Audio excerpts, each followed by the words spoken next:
Good morning everyone and welcome to this channel. तो आज की इस वीडियो में हम बात करेंगे हॉस्पिटल स्पेस के बारे में। पोस्ट कोविड हॉस्पिटल स्पेस में कई सारी ऐसी कंपनियां हैं जो बहुत स्टेडीली ग्रो कर रही है और आपने अगर देखा होगा penetration of insurance in India, the cashless hospital, the cashless scheme has been increase और डिस्पोजेबल इनकम इंडिया में जैसे जैसे बढ़ रहा है वैसे वैसे लोगों का अर्ली डायग्नोसिस बढ़ रहा है, लोग थोड़ा ज़्यादा अपने हेल्थ को सीरियसली ले रहे हैं और इंडिया में जैसे जैसे नंबर ऑफ डिस्पोजेबल इनकम जितना ज़्यादा बढ़ने लगेगा उतना ज़्यादा हॉस्पिटल सेक्टर्स भी स्टेडीली ग्रो करता है। तो इसीलिए हम आज के इस वीडियो में चर्चा करेंगे कि इन जनरल हॉस्पिटल स्पेस को कैसे एनालाइज किया जाता है, उसके क्या पैरामीटर्स होते हैं जिसके थ्रू आप हॉस्पिटल स्पेस को एनालाइज कर सकते हो, ऐसी कौन सी कंपनियां हैं जो इस सेक्टर में बहुत अच्छा काम कर रही है। इसीलिए इसके बेस पर मैंने ऊपर 3 कंपनियों को चुना है। पहले जो यथार्थ हॉस्पिटल है जिसका स्टॉक मतलब post covid has a good performing but now it has been declining, उसके रीज़न को समझने की कोशिश करेंगे। इन डेप्थ यथार्थ के बारे में हम चर्चा करेंगे। उसके बाद मैक्स हेल्थ केयर आता है और अपोलो हॉस्पिटल आता है। अपोलो हॉस्पिटल और Max health care 1 lakh crore market cap की अराउंड अप्रॉक्सीमेटली कंपनियां हैं और यथार्थ हॉस्पिटल जो है वो छोटी मार्केट कैप की कंपनी है। तो इन सारी चीज़ों को समझने की कोशिश करेंगे, लेकिन वीडियोज़ के पहले हम चर्चा करेंगे कि हॉस्पिटल स्पेस को कैसे एनालाइज किया जाता है। अगर आप V2 रिटेल जैसी कंपनियों के मतलब अपैरल स्पेस में चले जाओगे, FMCG गुड्स में चले जाओगे, उसको एनालाइज करना बहुत आसान रहता है। वहाँ पर वॉल्यूम ग्रोथ कितनी है, वहाँ पर वैल्यू ग्रोथ कितनी है, पर्स मतलब अगर कोई गोल्ड की चेन कल्याण ज्वेलर्स जैसी कंपनी हो वहाँ पर आप एनालाइज कर सकते हो कि व्हाट इज़ द रेवेन्यू पर स्टोर, कितने स्टोर वो एडिशन कर रहा है। V2 रिटेल के केस में भी कितने स्टोर वो एडिशंस कर रहा है, कितनी वहाँ पर ग्रोथ आ रही है, किन सेक्टर्स में उसकी ग्रोथ आ रही है, उसके ग्रॉस मार्जिन क्या है, उसका इबिटा मार्जिन क्या है, पिछले यहाँ पर मार्जिन क्या था, उस हिसाब से हम स्टडी कर सकते हैं। लेकिन कपड़े ही तो बेच रहा है तो at the end of the day it is very easy, कितने स्टोर्स ऐड हो रहे हैं, एक स्टोर से कितना धंधा आ रहा है, बाकी नए स्टोर जो ऐड हो रहे हैं वो कितने समय के बाद मैच्योर हो रहे हैं। तो उसको एनालाइज करने का फंडा थोड़ा सा अलग होता है। FMCG में आप देख सकते हो कि डीमार्ट जैसी कंपनी हो कि पिछले साल कितना सेल्स ग्रोथ किया था, उसमें वॉल्यूम ग्रोथ कितना था, उसमें वैल्यू ग्रोथ कितना था, मार्जिन बढ़े हैं या मार्जिन डिक्लाइन हुए हैं, आगे जाके कोई प्रोडक्ट्स में एक्सचेंज हो रहा है क्या। तो इसको थोड़ा सा एनालाइज करना आसान रहता है। मैं ऐसा नहीं कह रहा हूँ कि हॉस्पिटल डिफिकल्ट रहता है, बट हॉस्पिटल में थोड़े अलग पैरामीटर्स आ जाते हैं जिसको आपको समझना बहुत इंपॉर्टेंट रहता है। तो पहले हम एनालाइज करेंगे कि हॉस्पिटल एज अ स्पेस कैसा है। तो हॉस्पिटल ये जो नॉर्मली स्पेस है पोस्ट कोविड के बाद आपने अगर देखा होगा कि लोगों का हॉस्पिटल के जाने में अर्ली डायग्नोसिस बढ़ गया है। For example now you working India में जैसे जैसे ग्रोथ हो रही है जीडीपी की, जैसे उसके वजह से हाई डिस्पोजेबल इनकम इंडिया में बढ़ते चले जा रहा है और जिसकी वजह से लोगों के पास पैसा है। इंश्योरेंस का पेनिट्रेशन बहुत तेज़ी से इंडिया में हो रहा है और जिसकी वजह से लोगों को हॉस्पिटल जाके कैशलेस क्लेम उठा के लोगों को आप अगर देखोगे बहुत सारे लोग हॉस्पिटल में जाते हैं अपने मेडिकल चेकअप कराने के लिए, कुछ होता नहीं है उनको लेकिन इंश्योरेंस उन्होंने लिया होता है जिसकी तरफ से उनको हॉस्पिटल में जाने का उनका जो इंटरेस्ट है वो बढ़ जाता है। वैसे भी उनको फ्री है तो चाहते हैं कि वहाँ पर जाके वहाँ पर अपनी ट्रीटमेंट कराए। इसकी वजह से हॉस्पिटल सेक्टर्स को एनालाइज करना बहुत इंपॉर्टेंट है। हॉस्पिटल एक ऐसा सेक्टर है वो बहुत ही साइडलाइन सेक्टर है, कोई ज़्यादा उसके बारे में बात नहीं करता है, लेकिन यहाँ पर बहुत सारी अच्छी कंपनियाँ हैं तो बहुत अच्छा काम कर रही है।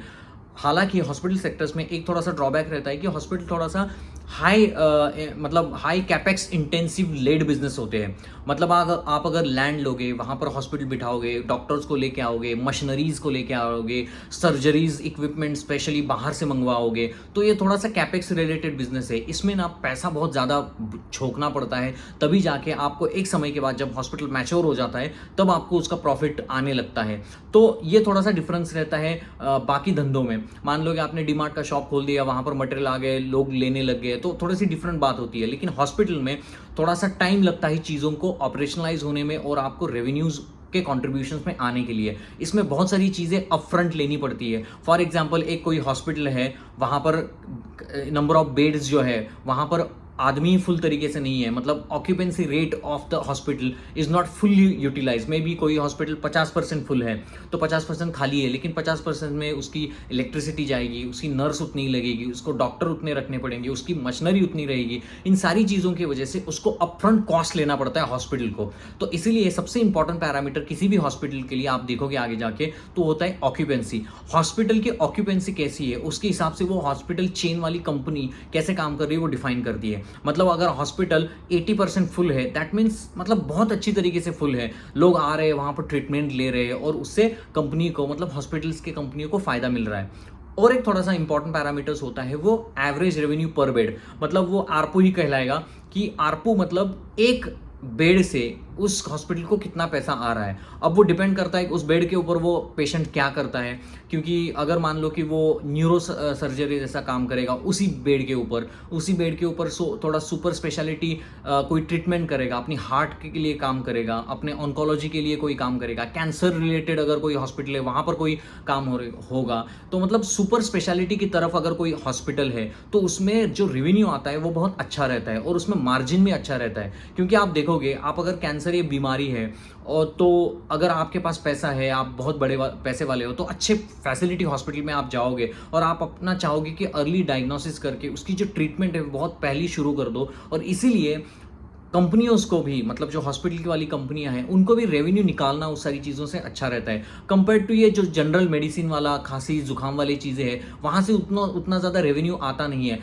वो सारी जो चीज़ें होती है वो एक मतलब छोटी मोटी चीज़ें बेचने जैसा काम हो गया। लेकिन कोई हॉस्पिटल अगर सुपर स्पेशलिटी हॉस्पिटल में, एक ही हॉस्पिटल के छत्र छाया में बोल सकते हो, अगर एक पेशेंट को बहुत सारी चीज़ें मिल रही है, मतलब एक कोई ब्रांड है मैक्स हेल्थ केयर का, जहाँ पर आपकी नी रिप्लेसमेंट भी हो रही हो, जहाँ पर आपका हिप रिप्लेसमेंट भी हो रहा है, आपके ऑर्थोपेडिक्स के प्रॉब्लम भी वहाँ पर सॉल्व हो रहे हैं, आपके न्यूरो रिलेटेड प्रॉब्लम्स वहाँ पर सॉल्व हो रहे हैं, आपके आई रिलेटेड प्रॉब्लम वहाँ पर सॉल्व हो रहे हैं, मतलब जो हॉस्पिटल के नीचे बहुत सारी चीज़ें एक ही हॉस्पिटल के फैसिलिटी में वहाँ पर है, तो एज अ पेशेंट भी वो प्रेफर करेगा वहाँ जाना कंपैरेटिवली किसी दूसरे आलतू फालतू जगह के जाके उसका टाइम खर्चा करे। नॉर्मली आपने अगर देखा होगा कि इंडिया में जैसे जैसे डिस्पोजेबल इनकम बढ़ती जा रही है, वैसे वैसे इंडिया में लोग जो है स्पेशलिटी हॉस्पिटल की तरफ, ब्रांड नेम की तरफ जा रहे हैं, जैसे जुपिटर हो गया, जैसे फोर्टीज हो गया, अपोलो हो गया, मैक्स हो गया। तो लोग चाहते हैं कि मेरा जो ट्रीटमेंट है वो कोई स्पेशलिटी हॉस्पिटल में हो, कंपैरेटिवली किसी नॉर्मल अर्बन इलाके के कोई एक हॉस्पिटल की तरफ हो। तो ये थोड़ा सा इम्पैक्ट रहता है। और ये जो लोग वहाँ पर जाते हैं सुपर स्पेशलिटी हॉस्पिटल में, वो वैसे भी रीच होते हैं, इसलिए हॉस्पिटल का जो धंधा है वो मोस्टली अर्बन से आता है, अर्बन पॉपुलेशन से वो पैसा आता है। इसीलिए बहुत सारे मल्टी स्पेशलिटी हॉस्पिटल जो हाई मार्जिन वाला धंधा है वो बड़े बड़े सिटीज़ में वो खोलते हैं, जैसे दिल्ली एनसीआर का रीजन हो गया, मुंबई हो गया, बैंगलोर, चेन्नई, ये जो बड़े इलाके हैं, हाई डेंस पॉपुलेशन वाले इलाके हैं, हाई रिच क्लास वाले इलाके हैं, जहाँ per capita income comparatively rural इलाके से ज़्यादा हो, वहाँ पर वो हॉस्पिटल खोलते हैं, जिसकी वजह से वो रीच और वो ऑक्यूपेंसी रेट लेवल अच्छा हो। तो मैंने दो चीज़ें बताई, पहले तो ऑक्यूपेंसी अच्छी होनी चाहिए, दूसरी इंपॉर्टेंट चीज़ होनी चाहिए वहाँ पर इंपॉर्टेंट चीज़ की आरपू उसका बढ़ना चाहिए, मतलब एवरेज रेवेन्यू पर बेड पर रेवेन्यू यूजर्स जो है तो वो बढ़ना चाहिए। और दूसरा चीज़ कि एएलओस करके एक होता है, वो कहलाता है कि मतलब आपका जो बंदा है, एक में हॉस्पिटल में आओ गया तो वो कितने समय तक वो हॉस्पिटल में रहता है, 5 दिन रहता है, 6 दिन रहता है, 10 दिन रहता है, तो वो एवरेज जो नंबर है उस क्वार्टर का वो भी इंपॉर्टेंट रहता है। ये 3 parameter, occupancy, ALOS numbers, duration of the stay of that patient और आरपू, मतलब average revenue per user of that bed, तो वो ये 3 सारी चीज़ों से हॉस्पिटल को एनालाइज आप कर सकते हो। हॉस्पिटल ये थोड़ा सा एक पूरे ईयर में आप देखोगे Q2 उनका सबसे अच्छा क्वार्टर रहता है, जहां पर आपको Q2 में क्लाइमेट चेंज की वजह से, आप समर से इंडिया में रेनी सीजन की तरफ जाते हो, क्लाइमेट चेंज होता है, बहुत सारे लोगों को बहुत सारी बीमारियां उसमें होती है, ये जो डिसीजेस फैलते हैं वो उसकी तरफ से रेनी सीजन आता है तब फैलते हैं, इसीलिए हॉस्पिटल आप ज़्यादा जाते हो रेनी सीजन में और इसीलिए आपको वहाँ पर ज़्यादा रेवेन्यू उनके क्वार्टरली परफॉर्मेंस में दिखता है comparatively Q3, comparatively Q1 and all so and so. तो Q2 is the number 1 quarter और Q3 ये थोड़े से मतलब ढीले क्वार्टर होते रहते हैं, ठीक है। Now if you go back to the hospital chain, India में अभी भी अनऑर्गेनाइज स्पेस ज़्यादा है और अनऑर्गेनाइज की तरफ से ऑर्गेनाइज की तरफ शिफ्ट ज़्यादा हो रहा है। मतलब बहुत सारे ये अर्बन एरिया सिटीज़ में गली मोहल्ले के डॉक्टर थे, वहाँ से जो चेंज आ रहा है, हमारे पेरेंट्स देखोगे वो प्रेफर करते थे कि ये छोटे मोटे डॉक्टर्स के पास जाओ, वहाँ से ट्रीटमेंट ले लो, लेकिन हम प्रेफर करते हैं कि अगर मुझे कुछ हुआ है, मेरा इंश्योरेंस है, तो I should go to the Fortis, I should go to the Apollo hospital and get the best treatment available over there. So ये थोड़ा सा डिफरेंस आ गया है। और दूसरा डिफरेंस आ गया है कि आपका जो पेनिट्रेशन है वो इंपॉर्टेंट है, क्योंकि इंश्योरेंस का पेनिट्रेशन जितना ज़्यादा अर्बन में हुआ है, इसकी वजह से आप सबको देखोगे, सबके पास इंश्योरेंस है, तो everyone is availing that facility of the insurance. तो इसकी वजह से भी हॉस्पिटल स्पेस में ज़्यादा बूम आ रहा है। थोड़ा हम कंपनी की तरफ आते हैं तो जनरल डिस्कशंस हो गया।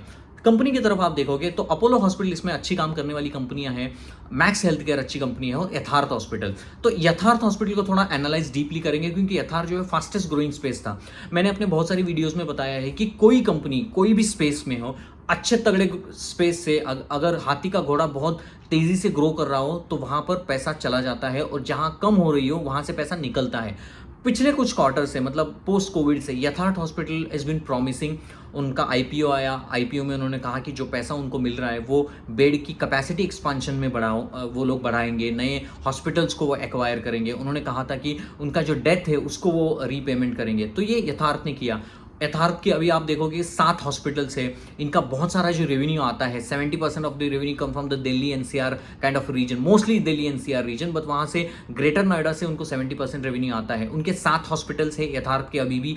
यथार्थ के ग्रेटर नोएडा, नोएडा एक्सटेंशन, फरीदाबाद, झांसी, इन सारे इलाकों में उनके हॉस्पिटल्स हैं। अभी आप देखोगे कि ये जो अच्छा परफॉर्मिंग जो यथार्थ का स्टॉक था, मैंने देखा था कि ये स्टॉक 20 के ऊपर अवेलेबल था। ये नॉर्मली 31% की ग्रोथ करता था, तो रेवेन्यू ग्रोथ 30% के होता था, 20-25% का वो प्रॉफिट ग्रोथ करता था, और उसका पी भी कम था। इसीलिए इसमें बहुत ज़्यादा तरीके से स्टॉक ऊपर की तरफ गया था, 700 की तरफ। एवरीथिंग वॉज गोइंग वेल क्योंकि मैनेजमेंट एग्जीक्यूशन अच्छा कर रहा था। बहुत सारे 2022 में झांसी के हॉस्पिटल को उनको एक्वायर किया, 2024 में फरीदाबाद में एक नया हॉस्पिटल खोला 305 कैपेसिटी का, 200 कैपेसिटी का वो झांसी में खोला, और सुपर स्पेशलिटी हॉस्पिटल में यथार्थ हॉस्पिटल काम करता है। छोटी मार्केट कैप की कंपनी थी, सब बढ़िया जा रहा था, सब सारी चीज़ें ऑन द प्लान हो रही थी। अभी उनकी कैपेसिटी देखोगे 2300 बेड की कैपेसिटी है नॉर्मली, तो वो तो चाहते हैं कि 2028 तक वो 3000 कैपेसिटी तक चले जाएंगे। उसके लिए 2026 के Q1 में 2 हॉस्पिटल वो ऑपरेशनलाइज कर रहे हैं। दिल्ली मेड टाउन सिटी का एक हॉस्पिटल उन्होंने एसेट लाइट मॉडल की तरफ लिया है, और 60% stake in new greater Faridabad में वो एक हॉस्पिटल अभी ला रहे हैं 400 बेड की कैपेसिटी का, वो भी मल्टी स्पेशलिटी हॉस्पिटल है। दोनों हॉस्पिटल की वजह से उनकी बेड कैपेसिटी बढ़ेगी, वो रेवेन्यू में आपको आगे जाके दिखेगी एक समय के मैच्योरिटी के बाद। आप अगर ऑक्यूपेंसी रेट अगर देखोगे, पूरे 9 मंथ का 2025 का ऑक्यूपेंसी रेट 60% ऑक्यूपेंसी रेट है, जिसमें से बहुत सारा जो ग्रेटर नोएडा का जो है एक्सपांशन, ग्रेटर नोएडा एक्सपेंशन का जो उनका 400 बेड का कैपेसिटी है वो सबसे अच्छा ग्रो कर रहा है। वहाँ पर 21% की ग्रोथ है उस हॉस्पिटल्स में। उसकी ऑक्यूपेंसी रेट लगभग 60% की तरफ है।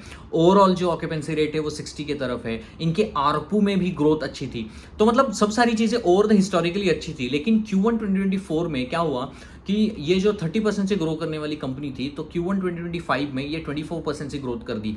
तो इस पूरे ग्रोथ में अपोलो हॉस्पिटल और Max health care in comparatively Yatharth hospital वो नंबर 1 परफॉर्मिंग घोड़ा in terms of sales, in terms of profit, execution अच्छा था, कैपेक्स अच्छा कर रहा था, everything was perfect well. In Q1 2024 what is the problem has happened इस ग्रोथ में 24% से ग्रोथ किया, और मैक्स हेल्थ केयर वो कुछ 28-30% से ग्रोथ किया। वहां पर मुझे एग्जैक्ट याद नहीं, बट उसी दौरान में ग्रोथ किया था। तो मैक्स ने यथार्थ हॉस्पिटल को थोड़ा सा ऊपर की तरफ लिया था, ठीक है। ये थोड़ा सा एक मुझे डिक्लाइनिंग फैक्टर था। उसमें थोड़े मार्जिन जो है, इबिटा मार्जिन, ये नॉर्मली 25 से 27 करते थे, तो वहां पर 27 से 26% का मार्जिन हुआ था लास्ट Q1 FY 2025 में। तो ये सारी चीजें हुई। Q2 में आप आओगे तो लगभग 25% की ग्रोथ वहां पर उन्होंने की, लेकिन उनका जो पैट का परसेंटेज था, वो जो परसेंटेज उन्होंने दिखाया था वो सिर्फ 10% से ग्रो था। मतलब 25% का पैट 10% की Q2 के ऊपर आ गया था। मैं स्टोरी बता रहा हूँ Q1 से क्या हुआ।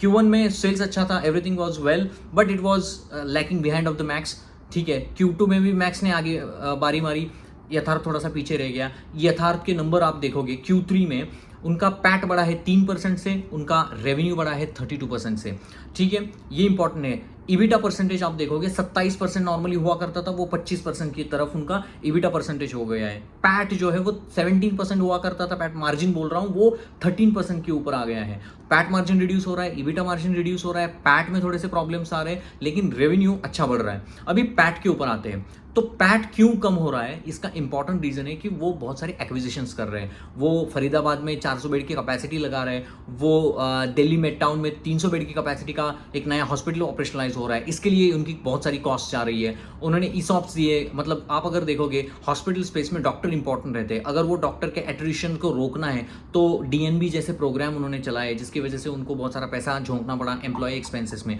डेप्रिसिएशन कॉस्ट जो है वो 79 से 160 की तरफ चली गई है। डेप्रिसिएशन कॉस्ट आपकी, ये बहुत सारी जो कॉस्ट है जो कांस्टेंट रहती है हॉस्पिटल में, जैसे मैंने शुरुआत में कहा कि लाइट का बिल हो, पानी का बिल हो, नर्स का बिल हो, वो तो उनको देना पड़ता है। अगर आपकी ऑक्यूपेंसी फुल नहीं है तो आपको प्रॉब्लम होता है। जो उन्होंने ऑपरेशंस खोले हैं, मतलब जो उन्होंने नया हॉस्पिटल खोला है फरीदाबाद में, वो 2024 में खोला है फरीदाबाद में, वो 31% की कैपेसिटी के ऊपर है, लेकिन उसकी जो कॉस्ट है वो तो टॉप मोस्ट पहले से लग रही है। उनका जो झांसी का है वो 60% से ग्रो, मतलब ऑक्यूपेंसी रेट है। और इसमें देखोगे उनका जो आरपू है वो सिर्फ 8% से बढ़ा है लास्ट फाइनेंशियल ईयर Q3 से। तो 8% से सिर्फ आरपू बढ़ा है, टोटल ओवर और 60% कैपेसिटी है, तो अभी भी मतलब अच्छा ग्रोथ है। और सबसे इसमें एक चक्कर हुआ है जो important I want to highlight is कि इसके ऊपर एक 2025 के पहले क्वार्टर में एक आईटी का रेड हुआ था। तो आईटी का रेड उस टाइम में हुआ था, और ये आपको पता है कि एक बार अगर आईटी का रेड हो गया तो आपको उसमें वो नोटिस आती है, इसको आप रिप्लाई करते हो। तो उन्होंने ये कहा था कि इन्होंने जो आईपीओ का पैसा लिया था, और आपको तो पता है अगर आईपीओ से पैसा लिया वो दूसरे दिन ही नहीं है कि उसको इन्वेस्ट करेगा या ऑपरेशन में खोलेगा, वो they will find a right opportunity and then they will acquire a new hospital. क्योंकि आईपीओ से जो पैसा है उनका काम था कि डेट चुकाना, जो उन्होंने चुका दिया, मतलब अभी भी बाकी है थोड़ा बहुत बट मोस्टली चुका दिया। दूसरा था कि नए मेडिकल इक्विपमेंट इंस्ट्रूमेंट खोलेंगे। तीसरा था कि नए नए हॉस्पिटल्स खोलेंगे, लेकिन they will wait for the right opportunity, इसीलिए 250 करोड़ उन्होंने एफडी में डाल के रखे थे। तभी आईटी वालों का कहना था कि भाई ये जो पैसे आपने रखे हैं उसके ऊपर जो आपको कुछ पैसे मिल रहे हैं as interest and all that, तो आपने आईटी को बताया नहीं, आईटी को आपने इनकम टैक्स ठीक से पे नहीं किया है।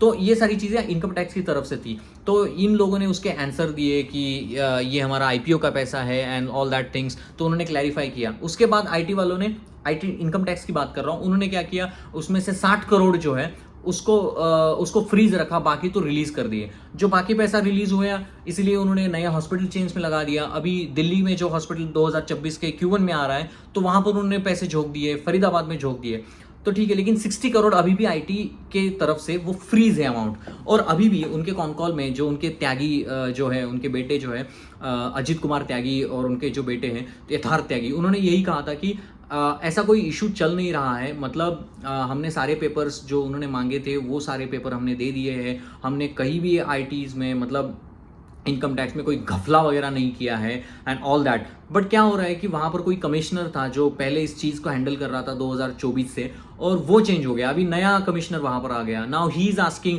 A lot of the details कि भाई आपके जो इक्विटी शेयर्स है, आपकी जो फंडिंग है, इन सारे पेपर्स को अपने इस फाइल के साथ अटैच करो, बाद में इसको दे दो। तो ये December 17 को ये नोटिफिकेशन आया था, जिसकी वजह से, तो इन सारी चक्कर की वजह से क्या हो रहा है। और ये प्रमोटर का कहना है, मैंने अगर कुछ गलती नहीं की है तो मैं पेनल्टी दे के रफा दफा क्यों हो जाऊँ इस चीज़ से। मैंने कोई गलती नहीं की है, मैंने कोई इनकम टैक्स से चोरी नहीं की है, तो मैंने कुछ किया ही नहीं है, तो मैं इसके पैसे पेनल्टी दे के भरूँ क्यों।